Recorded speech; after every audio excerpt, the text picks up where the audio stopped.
Hi guys, it's Shane again, and we're going to continue our exploration of the world of English.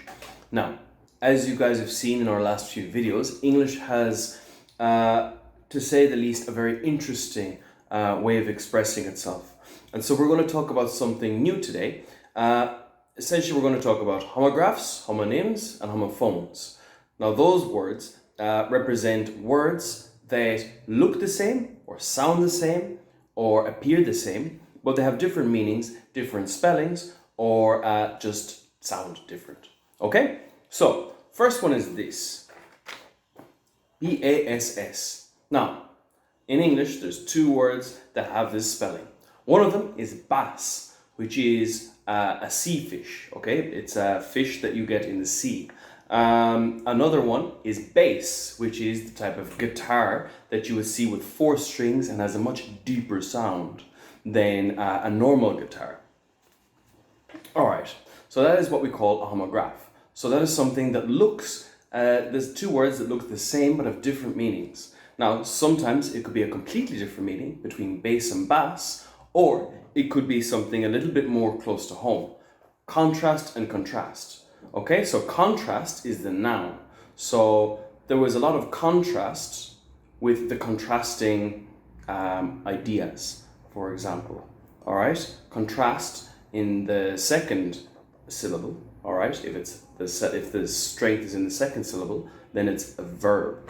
Similar to this. Okay, so this one, increase, is the noun form, whereas increase is the verb form, okay? So can you hear where I'm putting the stress?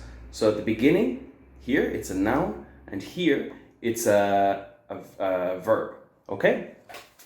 Now, this is a one syllable. So sometimes it looks like this. So you could be close to closing the deal on your next business venture, okay? This one has 3 different sounds, okay? There is no time like the present to present a friend with a present, okay? Now that one is a little bit trickier. Anyways, let's lead on to the next one. So this is lead, for example, a dog's lead. Now, it would be terrible if a dog's lead would be made from lead, because lead is a poisonous metal, all right? I hope you guys are content with this content. All right. Now, those are homographs. So those are usually spelled the same, but have slightly different meanings or slightly different sounds. What about ones that look the that sound the same, but when you look at them, they're very different? For example, this one, mussel, which is a type of fish that you eat. It's a seafood, okay? And mussel, what you have in your arms and legs and shoulders, and your tongue is a muscle as well. So we use our muscles all the time, to blink, to smile, to speak, okay? You don't use your muscles all the time, you use your muscles. Okay, for this, you need to have a lot of patience to learn, but we don't use these patients in the hospital. You use these patients in the hospital, okay?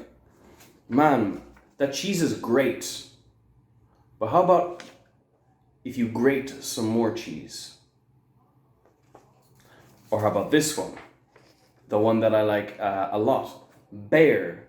Now this one is the animal. Big animal, big claws, big teeth, bear. But this one is if there's nothing on it. So for example, in the winter time, the trees are bare. There are no leaves on the trees. So, what about homonyms? We spoke about homographs and homophones. What about homonyms? Homonyms is also quite straightforward. It's basically, it looks and sounds the same, but it has 2 different purposes. So for this one, letter. For example, L is a letter in the alphabet. But if you want to send a letter to your friend in another country, for example, you would have to write a full letter. We're using letters, okay? And the last one, I think, fan. Now this has 2 meanings. A fan could be what you use to cool down on a hot day, or it could be somebody who really, really likes, for example, a football team or a music group or a celebrity. So I'm a big fan of fans, okay? I think that's it. I hope you guys enjoyed it and you learned a little bit about homographs, homonyms and homophones, and I'll see you guys in the next video. Take care. Bye.